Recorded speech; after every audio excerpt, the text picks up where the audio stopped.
Hello good morning. കത്തിപ്പിടിക്കാൻ കുറേ സമയം എടുത്തിട്ടോ. കാരണം 2 ദിവസമായിട്ട് നമ്മളിവിടെ ഉണ്ടായിരുന്നില്ല, എൻ്റെ വീട്ടിലായിരുന്നു. അപ്പം നമ്മൾ ഇവനായിട്ട് യാതൊരു ബന്ധവുമില്ല. എന്താന്ന് വെച്ചാൽ 2 ദിവസമായിട്ട് ഞങ്ങളിവിടെ ഉണ്ടായിരുന്നില്ല. അപ്പോൾ അതിൻ്റെ ദേഷ്യാട്ടോ അടുപ്പിന്. എവിടെയായിരുന്നു നിങ്ങളെന്ന് ചോദിച്ചിട്ട് പിണക്കത്തിലാണെന്നാണ് തോന്നുന്നത്. കുറേ കഴിഞ്ഞതിന് ശേഷം അങ്ങോട്ട് കത്തിപ്പിടിച്ചു കേട്ടോ. ഇത് കത്താത്തതുകൊണ്ട് ഞാൻ എവിടേക്കോ പോയതാണ്. ഞാൻ വന്നപ്പോഴത്തേനത് കത്തിപ്പിടിച്ചു. അങ്ങനെ നമ്മൾ രാവിലേക്കുള്ള ദോശയ്ക്കുള്ള കറി ചെറുപയറാട്ടോ, അത് അടുപ്പത്ത് വെച്ചു. പിന്നെ ഇനി ദോശ ചുടണം. ഇത് വരുമ്പോഴേക്കും നമുക്ക് വേറെ പണിയൊക്കെ എടുക്കാമെന്ന് വിചാരിച്ച് മുറ്റത്തേക്ക് ഇറങ്ങിയപ്പോൾ നല്ല മഴ കേട്ടോ.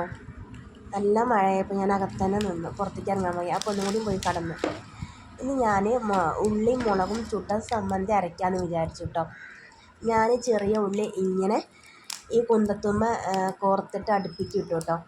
ഇനി അതവിടെ കടന്ന് കുറച്ച് സമയം പിടിക്കുന്നത് ഒന്ന് ഇതായി വരുന്നെങ്കിൽ.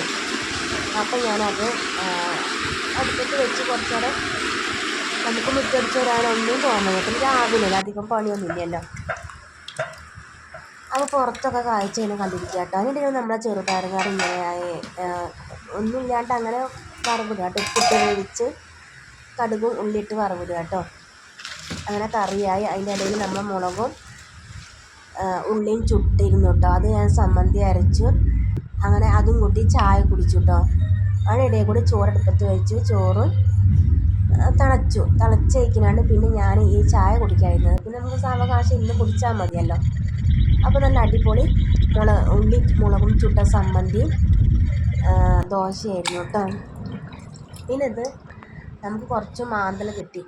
ഞാൻ നേരിട്ട് പോയി കടലിൽ നിന്ന് പിടിച്ചുകൊണ്ട് വന്നതാട്ടോ. അതെല്ലാം നന്നാക്കി വെച്ച്. പിന്നെ എനിക്ക് കറി മത്തൻ്റെലയാണ്. ഇത് നമ്മളെ വീട്ടിലുള്ളത് തന്നെയാണ്. അപ്പോൾ അങ്ങനെ മത്തൻ്റെല നല്ല നല്ല കായുണ്ട് കേട്ടോ. അപ്പോൾ കായ ഉണ്ടാകുമ്പോൾ എടുക്കാൻ പാടില്ല. അപ്പോൾ കായില്ലാത്ത ഭാഗം എവിടെ വെച്ചിട്ട് നോക്കി നടക്കുക കേട്ടോ. കായ ഉണ്ടെങ്കിൽ ഞാൻ മൾബറീൻ്റെ ഇല എടുത്ത് താളിക്കാമെന്ന് വിചാരിച്ചു. പക്ഷേ ചില ഭാഗത്ത് കമ്പളം മുട്ടിണ്ടായിട്ട് കായില്ല. അപ്പോൾ 2 ഇല എടുത്തു. ഉള്ളിയും പച്ചമുളകും അരിഞ്ഞിട്ട് കഞ്ഞിവെള്ളം ഒഴിച്ചു. അത് തിളച്ചിട്ട് ഇല നമ്മളിട്ട് വേവിച്ചെടുത്തു. ഇളയ ഇല ആയതുകൊണ്ട് പെട്ടെന്നുണ്ട് വേവ് കേട്ടോ. കുറച്ചും കൂടി മൂത്ത ഇലയാണെന്ന് വെച്ചാൽ വേവാൻ പണിയാണ്.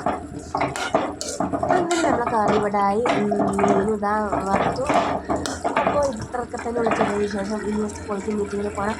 അപ്പോൾ ഇത്രയുള്ളൂ. Okay bye. നമ്മൾ വീഡിയോ കണ്ടാൽ ഇഷ്ടപ്പെടാൻ ലൈക്ക് ചെയ്യുക, സബ്സ്ക്രൈബ് ചെയ്യുക.